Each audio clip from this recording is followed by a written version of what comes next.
Hola a todos y bienvenidos a esta exposición de la Sinfonía número 3 de Beethoven, o mejor conocida como Sinfonía Heroica.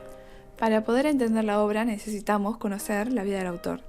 Beethoven había nacido en la ciudad de Bonn en 1770, aunque durante mucho tiempo él pensó que había nacido en 1772. Hay varias teorías que explican esto. Una de ellas es que él tuvo un hermano mayor que falleció a los pocos días de nacer, y este hermano tenía exactamente su mismo nombre, así que podría haber confusión con las fechas de nacimiento entre las partidas de nacimiento de uno y de otro. La otra teoría es que su padre mentía acerca de su edad cuando daba conciertos para hacerlo verse mucho más prodigioso de niño, lo cual habría terminado en que hasta Beethoven se hubiera creído su edad. Johann Beethoven, su padre, era un tenor de moderado talento de la corte, así que tuvo la fantasía de que su hijo fuera un concertista prodigioso a una temprana edad, de la misma forma que lo fue Mozart. El problema con esto es que su padre entorpecía al fin y al cabo las clases, ya que era un bebedor. Acostumbraba a tratarlo con violencia y a venir a cualquier hora de la noche pidiéndole que exponiera sus conocimientos ante él y a sus compañeros de bebida. Y además de eso, le prohibía a su propio hijo la posibilidad de improvisar. Eso tenía que quedar para los grandes maestros. Si bien la familia de Beethoven no era de clase adinerada, tampoco eran pobres, así que, dado su momento, pudieron contratar a su primer profesor de piano, Tobias Pfeffer, que enseñaba al fin y al cabo de la misma forma que le enseñaba a su padre, ya que era su compañero de bebidas y terminaron impartiendo el mismo método. Así que es un milagro el hecho de que Beethoven termine teniendo una pasión por la música tan grande como lo tuvo, después de haber pasado por tantas agonías con estos dos profesores. Sin embargo, no toda la niñez de Beethoven era terrible. Él recordaba con mucho cariño a su abuelo, con el cual compartía nombre, a pesar de que había compartido muy pocos años de su vida con él. También estimaba muchísimo a su madre María Magdalena, de la cual recibía mucho cariño y contención respecto a lo que recibía de su padre. Finalmente pudo abandonar las clases con Pfeiffer y empezó a recibir clases de Christian Niffer, que fue el primer maestro que le enseñó de verdad música, según sus declaraciones. Él le animó a realizar su primera composición, además, llamadas las 9 variaciones en do menor, a la edad de 12 años. Y más allá de haber comenzado a componer a una temprana edad, sus conocimientos no solo abarcaban el piano, sino que también recibió lecciones de violín de su pariente Franz Robantini, de Franz Ries y además del corno con Nikolaus Szmlok. Contradictoriamente a su genio musical, Beethoven no tenía una buena vida escolar. Había abandonado la primaria a una temprana edad, ya que se le dificultaba muchísimo sumar, restar, dividir y multiplicar. Pero bueno, después de haber empezado a componer en su ciudad natal, decidió en 1792 emprender viaje hacia Viena para poder estudiar composición mucho más a fondo y envolverse con la cultura vienesa de la música. Allí es donde comienza a tomar clases de Haydn, que era un reconocido músico clasicista de la época. Este era un maestro bastante estricto y Beethoven era un estudiante bastante rebelde, por lo que sus clases se llevan con bastante dificultad. Pero más allá de estos conflictos, ellos terminaron teniendo un gran respeto mutuo, incluso Haydn siendo una gran influencia en grandes composiciones de Beethoven. Ya para el año 1800, Beethoven comenzó a expresar sus primeros signos de sordera. Él afirmaba que escuchaba un pitido constante en su cabeza. Y mientras esta se comenzó a hacer cada vez más evidente y más potente en su vida e influenciadora, decidió en 1802, con 31 años, trasladarse al pueblo de Heiligenstadt, a las afueras de Viena, donde buscaría tratar su sordera en sus famosas aguas termales conocidas por ser curativas. Pero al ver que el tratamiento no estaría funcionando y que las campanadas de la iglesia se escuchaban cada vez más tenues y lejos, y tenía que repetirle a cada persona a su alrededor que hablase más fuerte o repitiera lo que dijera, entró una depresión muy fuerte, lo cual terminó llevándole a escribir el testamento de Heiligenstadt, un testamento en el cual expresaba a sus hermanos lo las cosas que atravesó en la vida y sus dificultades y expresando que no podría soportarlo más. Pero más allá de marcar el fin de su vida, este testamento terminó siendo el comienzo de una nueva etapa, una en la que volcará su carrera a la composición, utilizando todos los medios teóricos que aprendió a lo largo de todo su recorrido de manera incluso mucho más consciente y profunda, entregando música nueva que nunca nadie había escuchado, retorciendo su estructura y haciéndola durar mucho más de lo habitual, y experimentando con las tonalidades, dando lugar a la Sinfonía Heroica, como su primera obra después de este autodescubrimiento y encontrando su nueva vocación. La obra tuvo su estreno en el año 1804, en la residencia del príncipe Lobkowitz, con el cual tenía una relación de gran amistad, incluso llegando a ser familiar, porque Beethoven, al llegar a Viena, permaneció durante varios años en su casa, siendo parte de su círculo más íntimo. Y justamente por esta relación, esta sinfonía termina siendo dedicada hacia él. Pero existe el rumor de que en un principio estaba dedicado a Napoleón Bonaparte, pero terminó por desterrarlo de su dedicatoria por la decepción que le generó que se haya autoproclamado el emperador en 1804, poco antes del estreno, cuando la cualidad que él más admiraba de Bonaparte era su lucha contra las monarquías. Aún así, nunca perdió su fuerte sentido revolucionario. Y así comenzará a expresar en sus obras, poniendo al hombre en su esencia como el centro de ellas, dejando de buscar satisfacer a la nobleza para demostrar que la valía se encuentra en el mérito y no en la sangre. Ya para este periodo histórico se estaba atravesando el movimiento romántico, poniendo a Beethoven como uno de sus precursores. La razón es porque nació y estudió música durante el periodo clásico, incluso con el compositor Haydn antes mencionado, de que él aprendía las reglas del contrapunto y la armonía para poder transgredirlas en esta nueva etapa, la cual estaba grandemente influenciada por esos sucesos históricos. De repente la Revolución Francesa se cuestionaba el orden y el método de todo a su alrededor. Y si se cuestionan cosas tan grandes y esenciales, ¿por qué no las reglas establecidas para la música? Justamente por estar plagada de ideas innovadoras, inspiradas por la Revolución y una nueva libertad que fue aclamada y a su vez cuestionada por todo el mundo. Pero si algo estaba claro es que a partir de ese momento la música había alcanzado un punto de inflexión en Europa. Ya no sería lo mismo.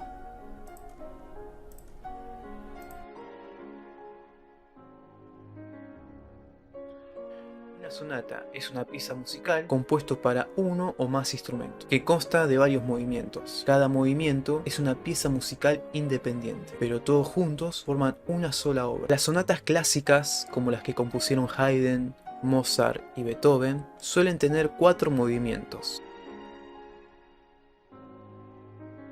Imaginemos que estamos leyendo un cuento. El primer movimiento de la sonata sería como el principio de la historia. Es el movimiento más importante. Es alegre, rápido y enérgico. El segundo movimiento sería como la parte intermedia de la historia, donde los personajes se enfrentan a diferentes situaciones. Este movimiento es adagio. Esto quiere decir que es más lento y tranquilo que el primer movimiento. El tercer movimiento es como el momento de alegría y celebración, donde los personajes disfrutan de su nueva vida. Este movimiento es scherzo. Esto quiere decir que suele ser más ligero y animado que el segundo movimiento. El cuarto movimiento es el final de la historia. Este movimiento se llama rondó. Suele ser el momento final de la sonata. La forma sonata es una estructura musical que consta de 3 partes. Sigamos con el mismo ejemplo del cuento. La exposición sería el principio, conoces a los personajes y la trama. El desarrollo sería la parte intermedia. La historia se complica a medida que los personajes se enfrentan a desafíos y los eventos toman giros inesperados. Y por último, la reexposición. Los personajes superan los desafíos y el conflicto se resuelve. Y esto sería el final de la historia. Por lo tanto, esto sería el final de la sonata.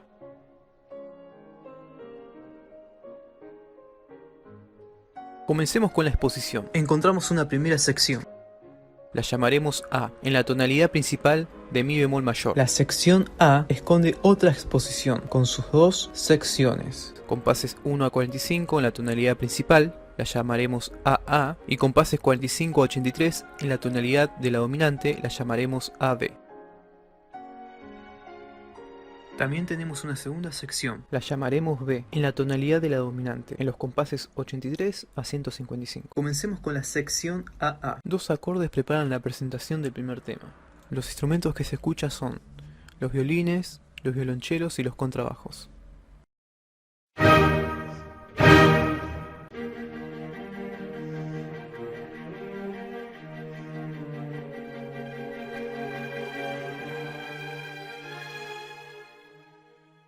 En el compás 13 los instrumentos de madera comienzan a entrar, y en el compás 15 el tema pasa a los instrumentos de madera en diálogo con los instrumentos de cuerda.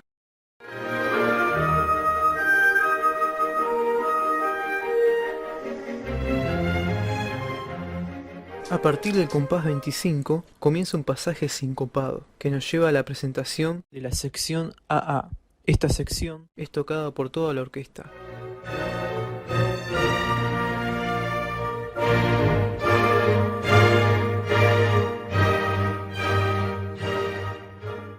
A partir del compás 37 comienza la presentación del primer tema por toda la orquesta. En el compás 45 comienza la sección AB en la tonalidad de si bemol mayor.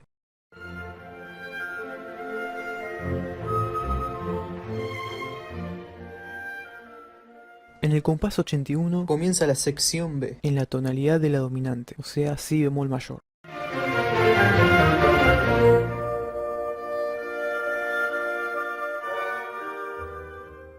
En el compás 122 reaparecen las síncopas.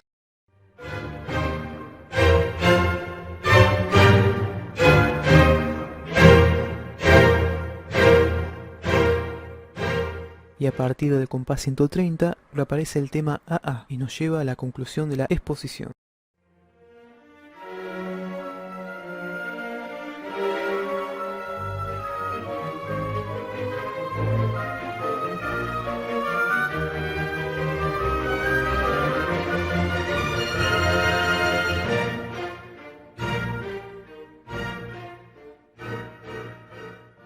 Siguiendo con la idea de forma sonata utilizada por Beethoven en este primer movimiento, llegamos al desarrollo, el cual consta de un manejo libre del material presentado en la exposición a través de imitaciones, variaciones o ampliaciones y la convivencia en un mismo momento de los diferentes temas. También se hace presente la modulación, es decir, el cambio de tonalidad sobre la que se desarrollan los diferentes motivos, ya que, a diferencia de la exposición, en el desarrollo no se estaba obligado sí o sí a mantener toda la sección en una misma tonalidad. Concretamente en la obra, luego de un cierre de la exposición usando el tema AA, se dirigirá hacia un pasaje de transición que dará comienzo al desarrollo.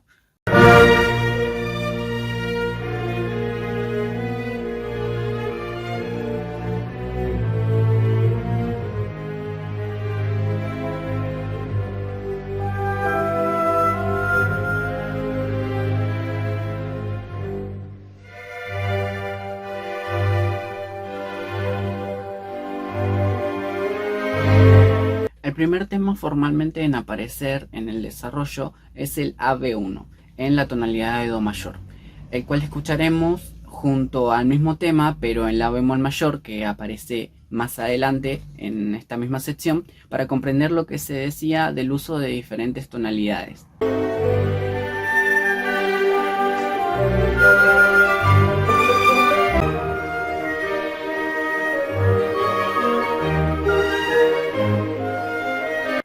Uno de los momentos claves al momento de analizar el desarrollo es quizás la inclusión de un nuevo tema, el cual llamaremos tema D, que contrasta con la idea de que en el desarrollo solo se debían usar temas usados previamente en la exposición.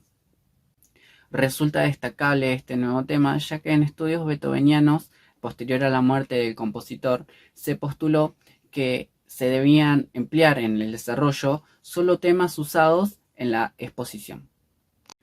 Entonces nos encontramos con una contradicción, ya que por un lado Beethoven dice que no se pueden usar temas nuevos en el desarrollo, pero sin embargo al analizar la obra nos encontramos que sí lo hizo. La explicación entonces podría ser que se trata de una transgresión de ideales hasta para él mismo, ya que si tenemos en cuenta el contexto histórico y el momento que está viviendo Beethoven al momento de componer la sonata, que fue explicada previamente al análisis, encastra perfectamente con que decida finalmente incluir este tema D. Centrándonos en el tema en sí y siguiendo un poco con el análisis de contrastes que se encuentra en el mismo, se nos presenta luego un frenesí de síncopas y de tensión rítmica y armónica que llegan hasta un acorde de fa séptima mayor, que resolvería en cadencia perfecta hacia un si bemol mayor. Sin embargo, resuelve en mi menor, tonalidad en la que se va a apoyar este nuevo tema. Es por lo tanto sorpresivo y representa una tonalidad totalmente contraria a mi bemol mayor, la cual es la tonalidad principal del movimiento.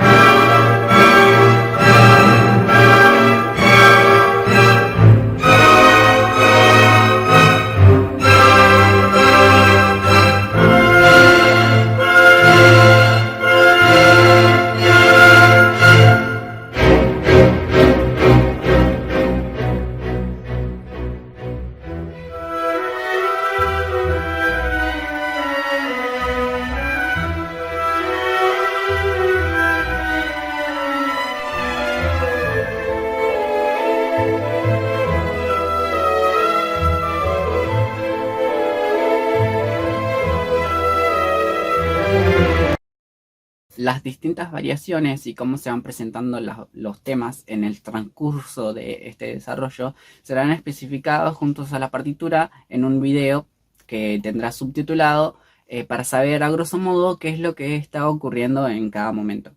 Luego del desarrollo, siguiendo con la forma sonata, nos encontramos con la recapitulación o reexposición. Refiriéndonos un poco a puntos en específico de esta recapitulación, nos encontramos con que en la sección A diferencia de la exposición, se adquiere desde muy pronto el carácter modulante, pasando por fa mayor y re bemol mayor antes de desembocar con toda la orquesta en el tema AA.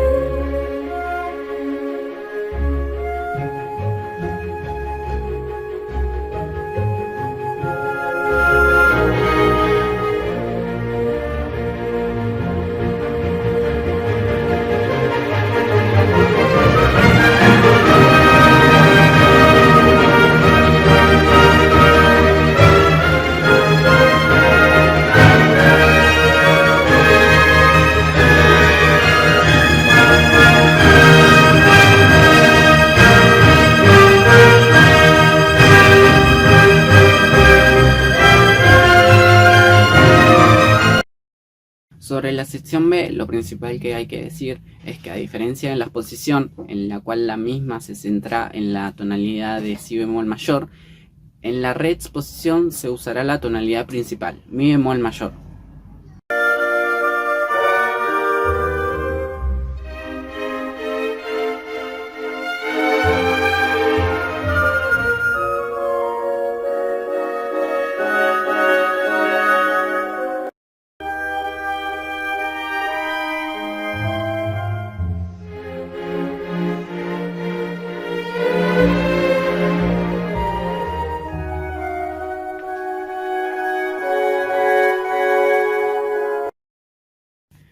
Llegados al final de la reexposición, pasaremos luego a una coda.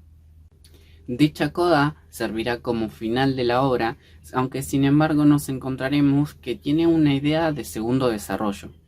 No solo por su duración excesiva, sino también por el uso de recursos propios del desarrollo, ya que usa al menos 4 tonalidades diferentes, además de pasajes de transición y temas sonando al mismo momento. El cierre de la obra transcurre luego de un último pasaje de tensión rítmica que, en la última cadencia perfecta, resuelve en 2 acordes en perfecta simetría con los que abrieron la obra.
Thank